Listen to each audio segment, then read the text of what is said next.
Nah, baik, pada sesi ini kita masuk ke mata kuliah Data Warehouse dan Data Mining, ya. Jadi sebenarnya antara Data Warehouse dan Data Mining ini ada kaitannya nanti sama Business Intelligence, khususnya di Data Warehouse. Karena salah satu instrumen di Business Intelligence itu adalah Data Warehouse. Nah, jadi di dalam pertemuan pertama ini untuk Data Warehouse kita ada 5 pembahasan, mulai dari pendahuluan, perkembangan data warehousing, konsep data warehousing, jenis data warehousing, serta aplikasi data warehousing. Nah, data warehousing merupakan proses pengumpulan, pembersihan, dan pengolahan data dari berbagai sumber yang berbeda untuk keperluan analisis dan penggunaan bisnis. Konsep data warehousing adalah untuk mengumpulkan data dari berbagai sumber dan menyimpannya dalam satu lokasi pusat, kemudian digunakan oleh tim bisnis untuk mengekstrak informasi yang berguna. Ya, jadi di sini bisa dikatakan kalau data warehousing ini proses dari data source masuk ke data warehousing. Kemudian datanya dikumpulin, berikutnya di cleaning, lalu berikutnya diolah. Ya, sehingga nanti bisa digunakan untuk analisis dan keperluan-keperluan dalam bisnis yang menggunakan data yang sudah ready, ya. Nah, sejarah data warehousing dimulai sejak tahun 1980-an, ya, ketika perusahaan mulai menyadari bahwa mereka perlu menyimpan data dari berbagai sumber untuk tujuan analisis bisnis. Data warehousing pada awalnya dikembangkan untuk mengatasi masalah yang dihadapi oleh sistem transaksi yang tidak dapat digunakan untuk analisis bisnis. Ya, dulu mungkin lebih sederhana, ya. Proses jual beli itu lebih sederhana. Kalau sekarang kan semakin lama semakin kompleks kan gitu kan. Sehingga memerlukan data yang namanya data analisis. Ya, sehingga data analisis, ya, setelah data dikumpulin, dianalisa, datanya ready, baru bisa dipakai untuk keperluan lainnya gitu ya.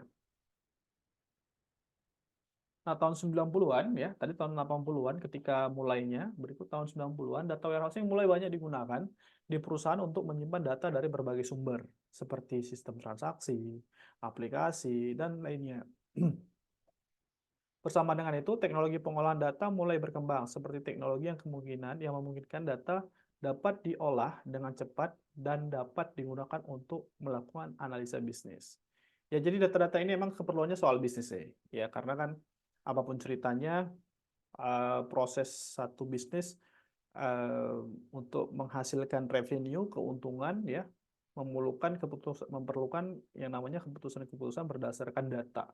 Data yang seperti apa? Tentu data yang sudah ready, ya, data yang sudah di cleaning. Sehingga data yang sudah ready ini bisa dimanfaatkan untuk keperluan-keperluan lainnya gitu ya. Pada tahun 2000-an, data warehousing mulai digunakan dalam sistem BI. Nah, tadi ya, ini salah satu mata kuliah yang saling terhubung, yaitu adalah warehousing dan BI, ya, untuk menyediakan informasi yang dibutuhkan untuk menjalankan bisnis. Nah, pada saat yang sama, data warehousing juga mulai digunakan dalam aplikasi seperti data mining dan analitik prediktif. Jadi tahun 2000-an ya sudah mulai digunakan untuk BI. Perkembangan data warehouse telah terus berlanjut, ya. Sejak awal 80-an, beberapa perkembangan yang terjadi dalam data warehousing sebagai berikut, ya. Peningkatan kapasitas penyimpanan jelas, ya, karena semakin hari, ya, semakin hari data itu semakin kompleks dan semakin banyak. Maka apabila kita punya data yang banyak, ya, maka data tersebut eh, dapat dianalisis dengan lebih baik. Ya, makanya sekarang adalah istilah big data, ya. Jadi data penjualan, bahkan data tingkah laku kita, teman-teman semua, ya. Kalau misalnya kayak Google itu kan menyimpan semuanya, menyimpan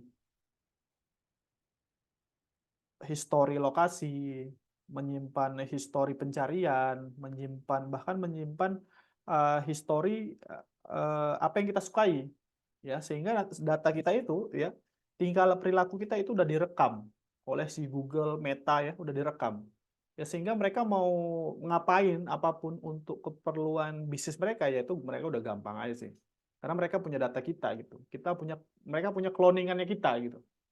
Ya. Berikutnya, karena data semakin kompleks, maka penyimpanan datanya juga harus semakin besar. Ya, kalau dulu untuk menyimpan berapa megabyte itu perlu kapasitas perlu media penyimpanan yang besar, ya kan?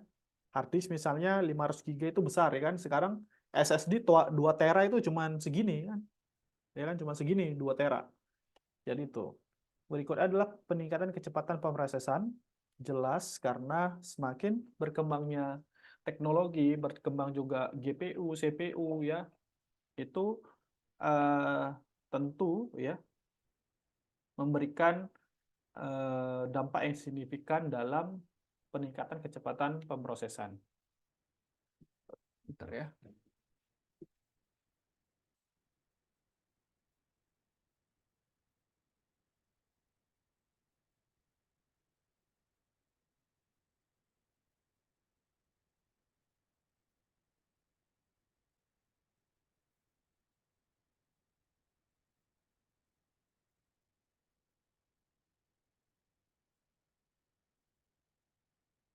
Nah, peningkatan kemampuan analisis.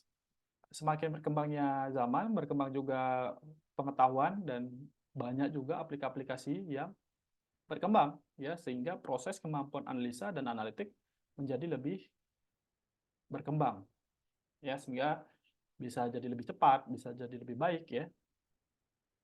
Berikutnya adalah peningkatan kemampuan akses ya. Mungkin dulu akses data itu hanya bisa digunakan oleh segelintir orang, tapi sekarang itu bisa digunakan oleh banyak orang sehingga bisa lebih bermanfaat ya.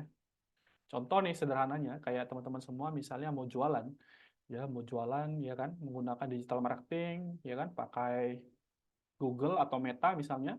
Nah, itu kita bisa akses data demografi orang ya, mulai dari kesukaan, habis itu lokasi ya, habis itu range umur misalnya atau bahkan mungkin tipe handphonenya. Nah, itu bisa kita manfaatkan ya untuk keperluan bisnis kita gitu.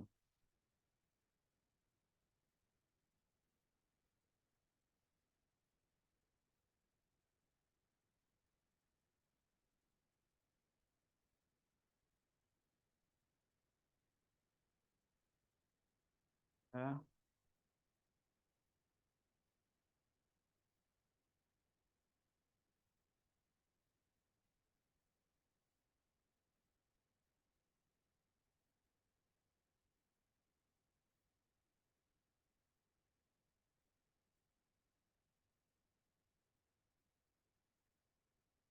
Jadi seperti itu ya teman-teman semua. Jadi kalau misalnya kita mau jualan, misalnya untuk kepentingan bisnis kita, kita bisa manfaatkan data dari Google, data dari Meta. Nah, itu ya maksudnya ya. Peningkatan kemampuan akses tadi, berikutnya ekspansi kapasitas real time ya. Berikutnya adalah data warehouse, cloud data warehousing. Jadi data penyimpanan data itu bisa kita simpan di cloud. Misalnya kayak kita pakai Amazon Web Service ya atau kita pakai Ocean ya, Digital Ocean. Nah, itu bisa ada layanannya dia. Sehingga kalau kita menggunakan cloud data warehousing, kapasitas komputer kita terbatas, kita bisa pakai cloud, sewa cloud gitu. Jadi penyimpanannya juga lebih besar dan bisa diakses di mana aja. Berikut ini gambaran arsitektur dasar pada data warehouse. Dapat dilihat pada gambar berikut. Ya, ada data source,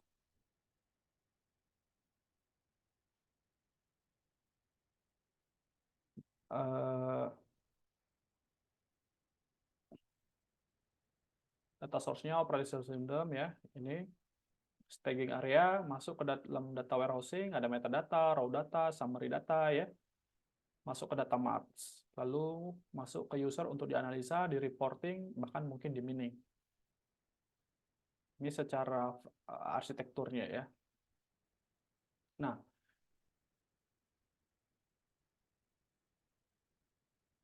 konsep data warehousing ya. Konsep data warehousing adalah proses pengumpulan, integrasi, dan pengelolaan data dari berbagai sumber dan digunakan dalam keperluan analisis.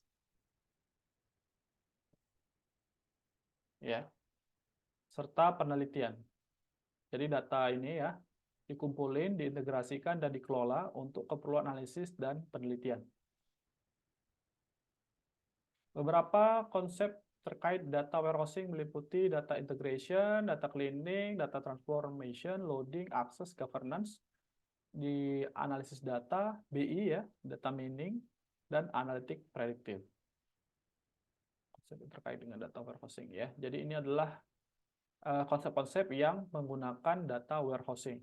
Di sebelumnya, di sesi sebelumnya kita bahas business intelligence, di mana business intelligence itu juga menggunakan awalnya itu konsep data warehousing ya, data warehousing. Rancangan data warehousing meliputi beberapa tahapan, mulai dari pengumpulan data yang ada dari data source ya, berikutnya diintegrasikan datanya, lalu di cleaning datanya, lalu ditransform, disimpan, lalu dianalisis. Setelah dianalisis dapat hasilnya ya yang dapat dimengerti oleh user, maka kita sampaikan informasinya gitu ya. Jadi ini ada beberapa tahapan daripada data warehouse. Nah, kelebihan data warehouse bisa teman-teman semua baca di sini ya. Data dapat diakses dari berbagai sumber sehingga dapat digunakan untuk analisis bisnis yang komprehensif. Proses pengambilan keputusan menjadi lebih cepat dan akurat karena data yang tersedia lebih lengkap dan terintegrasi. Data dapat diakses oleh banyak orang yang membutuhkan sehingga proses pengambilan keputusan menjadi lebih efektif. Itu kayak kita misalnya menggunakan Google Analytics misalnya, kita menggunakan apa ya? Kalau saya tuh biasa pakai Meta Ads Manager gitu ya untuk ngetarget penjualan atau mentarget customer gitu ya, calon customer ya, menggunakan data-data tersebut. Data dapat diakses dari berbagai aplikasi sehingga dapat digunakan untuk analisis lebih lanjut. Data yang tersimpan dalam data warehouse dapat digunakan untuk analisis prediktif sehingga dapat membantu pengambilan keputusan. Data warehouse dapat digunakan untuk menyimpan data dari berbagai sumber sehingga dapat digunakan untuk analisis lebih lanjut. Ini untuk kelebihannya. Nah,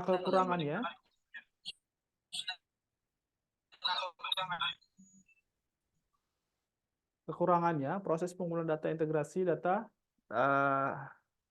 dapat menjadi sangat kompleks dan memakan waktu yang lama. Saking banyaknya data ya yang mau dikumpulin ya, jadi dalam prosesnya itu ya bisa jadi sangat lama ya. Biaya yang dibutuhkan untuk pengembangan dan melihara data warehouse dapat sangat tinggi. Ya contohnya kalau kita mau sewa AWS saja itu lumayan ya biayanya. Atau kita mau bikin server sendiri kan lumayan biaya untuk beli servernya dan bahkan perawatannya kan gitu. Data yang tersimpan dalam data warehouse mungkin tidak selalu akurat atau up to date. Ya karena datanya mungkin data 3 tahun lalu, 5 tahun lalu ya yang kita masih simpan gitu ya. Proses pemberian data dapat menjadi sangat kompleks dalam waktu yang lama. Proses transformasi data dapat menjadi sangat kompleks. Tentu berkaitan dengan waktu semuanya ya. Berikutnya adalah data warehouse dapat menjadi sangat besar. Ya karena data warehouse itu ngumpulin banyak data dengan time range yang mungkin bisa 5 tahun, bisa 10 tahun ya. Itu kan tentu kalau misalnya kita data penjualan, misalnya data penjualan 5 tahun yang lalu atau 10 tahun yang lalu, tentu akan sangat banyak sekali ya datanya gitu. Dan tentu itu akan memerlukan kapasitas penyimpanan yang lumayan besar.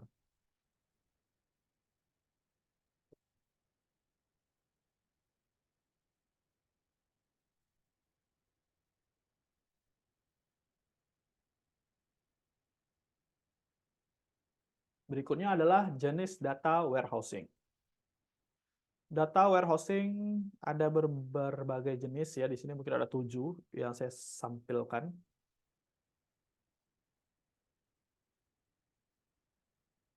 Ada data warehousing tradisional, merupakan jenis data warehousing yang paling umum digunakan. Data warehousing tradisional menyimpan data dari berbagai sumber dalam bentuk tabel yang terpisah dan menggabungkannya dalam satu data warehouse. Data warehousing operasional merupakan jenis data warehousing yang digunakan untuk menyimpan data transaksi real time yang digunakan dalam operasi bisnis. Data warehousing operasional digunakan untuk menyimpan data transaksi seperti pembelian, penjualan, dan data lainnya. Data warehousing analysis merupakan jenis data warehousing yang digunakan untuk menyimpan data yang digunakan dalam analisis bisnis. Data warehousing analysis digunakan untuk menyimpan data yang digunakan dalam analisis seperti analisis penjualan, analisis konsumen, dan lainnya.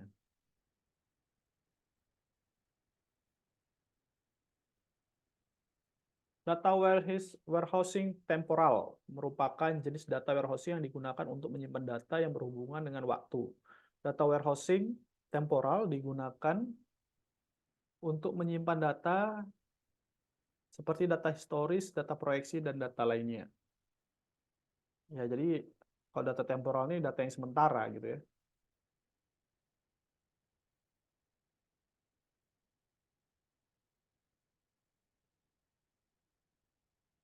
Berikutnya ada data warehousing federate, merupakan jenis data warehousing yang digunakan untuk menyimpan data dari berbagai sumber yang tersebar di berbagai lokasi. Data warehousing federate digunakan untuk menyimpan data dari berbagai sumber seperti data perusahaan yang berbeda atau data dari berbagai negara. Ya, kata kuncinya federate atau federasi.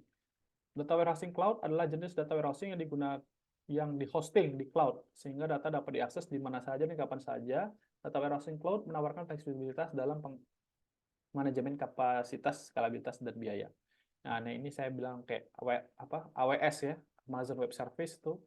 Nah, itu bisa kita jadikan hosting untuk data warehousing kita. Berikutnya adalah aplikasi data warehouse. Nah, data warehouse ini kita bisa gunakan dalam berbagai macam hal ya pengaplikasiannya. Bisa analisis penjualan ya, data warehousing digunakan untuk pengumpulan data penjualan dari berbagai sumber seperti sistem transaksi, aplikasi, dan lainnya digunakan untuk melakukan analisis penjualan. Contohnya perusahaan dapat menganalisa data penjualan untuk mengetahui produk yang paling laku dijual. Nah, ini ya. Misalnya kita di Medan, misalnya kita jualan satu toko, punya toko ya, punya toko pakaian misalnya, pakaian muslimah gitu misalnya. Nah, toko pakaian muslimah itu kan banyak ya SKU-nya ya, banyak variannya gitu ya. Jilbab itu banyak varian. Nah, kita bisa lihat nih, kira-kira di Medan itu laku yang seperti apa, SKU berapa. Di Surabaya misalnya laku berapa, dan SKU apa gitu ya.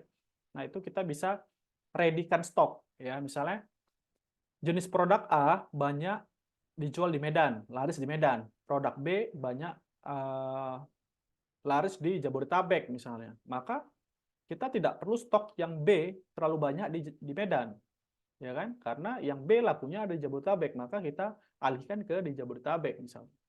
Dan misalnya produk A lebih kita banyak stok di Medan, seperti itu ya. Itu analisis penjualan.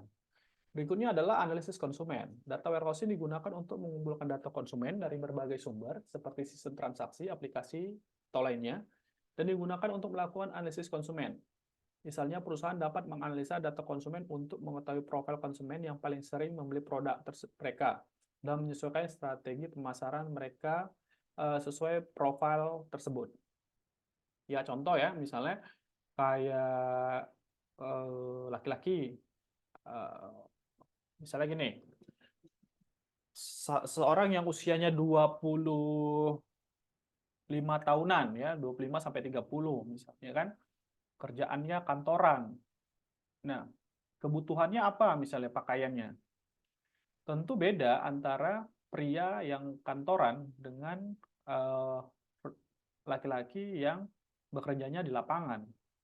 Nah, ya kan, mungkin kalau kita jual fashion, misalnya jual sepatu, yang kantoran lebih casual misalnya, ya kan, kita jual sepatu-sepatu pantofel gitu kan untuk si pekerja kantoran tadi. Dan kita bisa jual ya atau tawarkan sepatu-sepatu merek Cat misalnya yang atau Eger gitu ya yang lebih akrab atau lebih disenangi sama orang-orang lapangan gitu ya. Jadi seperti itu tuh maksudnya. Jadi disesuaikan antara produk dan si customer atau calon konsumen.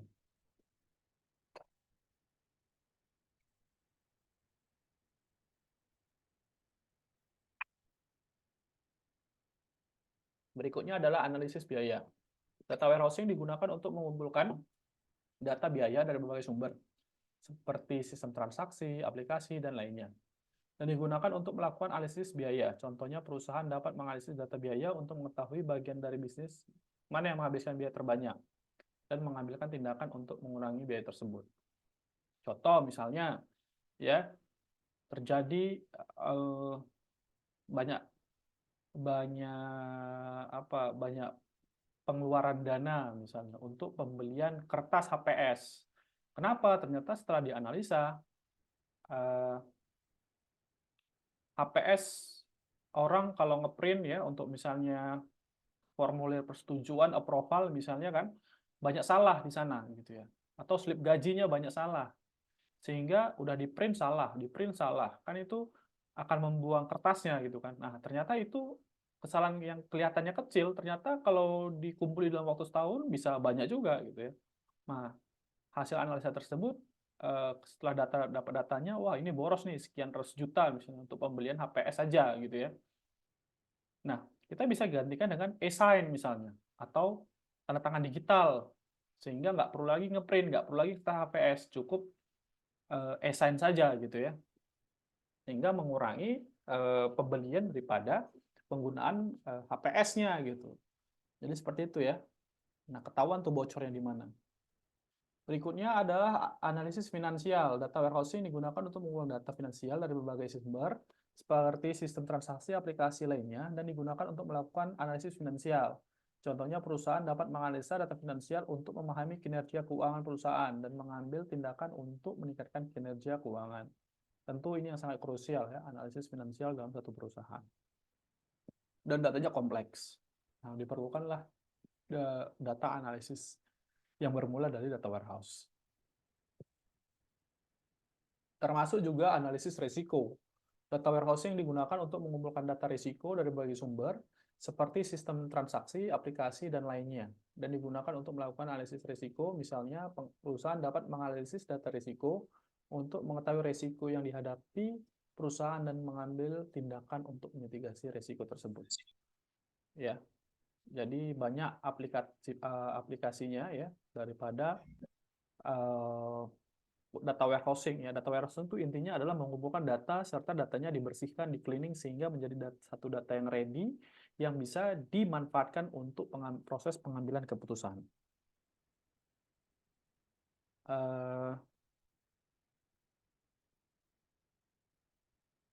Sampai di sini ada yang ingin ditanyakan kira-kira?